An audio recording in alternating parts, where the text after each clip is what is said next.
কুড়ি নাম্বার আর 2 নাম্বার মানে দুটো হলো, এখনও তো 20টা ওয়ার্ড বোলপুরে বাকি আছে। ওই 20টা আগে হোক, তারপরে বলবো যে কী কারণে। আরে যারা চোর ডাকাত, যারা দিনের বেলায় ভালো ভালো মানুষের ঘর বাড়ি জমি সম্পত্তি দখল করেছে, রাজনৈতিকভাবে ক্ষমতার অপব্যবহার করে, তারা গ্রেপ্তার হবে না তো কি ভালো মানুষ গ্রেপ্তার হবে? গ্রেপ্তার তো আরও 5 বছর আগে আগে হওয়া উচিত ছিল, কিন্তু তৃণমূলের জামানা, পুলিশ তৃণমূলের পুলিশের মানে সাহস ছিল না তাদের গায়ে হাত দেয়। তারাও সাহস পেয়েছে, পরিবর্তন হয়েছে, নূতন দল এসছে। নূতন দল চাইছে যে অত্যাচারী ব্যভিচারী যারা আছে, যারা চোর ডাকাত ধর্ষণকারী, তাদেরকে সমাজে রাখলে হবে না, তাদেরকে সাজা দিতে হবে। পুলিশ প্রশাসন তাই ব্যবস্থা করছে।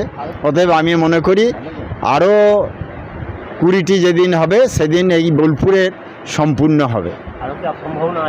সম্ভাবনা তো আছেই। যারা আজকে বোলপুরে অনেক তৃণমূলের নেতা বাড়িতে নেই, বাড়িতে কে ওদিকে চলে যেতে বললো? কই আমরা বিজেপি থেকে তো একবারও বলিনি। তাহলে তারা কেন গেল? মানে তাদের ভয় আছে যে আমরা যে অপকর্ম করে রেখেছি এর জন্য আমাদেরকে হয়তো সাজায় যেতে হবে, তাই তারা ঘরবাড়ি ছেড়েছে। ঘরবাড়ি ছাড়তেও বলিনি, আবার ডেকেও আনতে বলবো না। অতএব তারা তাদের মতো চলুক। আর যে মানুষদের অত্যাচার করেছে, যে মানুষদের ক্ষতি করেছে, তারা তো সুযোগ পেলে ছাড়বে না। তারা যেভাবে পাবে সেই প্রতিশোধ নেবে। অতএব তৃণমূল দলটা তার নেই। 18 জন এমপি চলে গেল, 58 জন এমএলএ চলে গেল, আবার পরে যে কটা ছিল সব লাইন মেরে চলে গিয়েছে।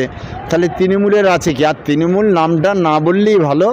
তৃণমূল দল থাকবে না। আমরা 5 বছর আগে থেকে চিৎকার করছিলাম যে যেদিন সময় আসবে তাসের ঘরের মতো ভেঙে যাবে। তাই হলো, 1 বছর লাগেনি, 1 মাসের মধ্যে দলটা শেষ। অতএব যত চোর ডাকাত ক্রিমিনাল আছে সব ধরা পড়বে, সব সাজা খাবে, এতে কোনো নূতন কিছু নয়।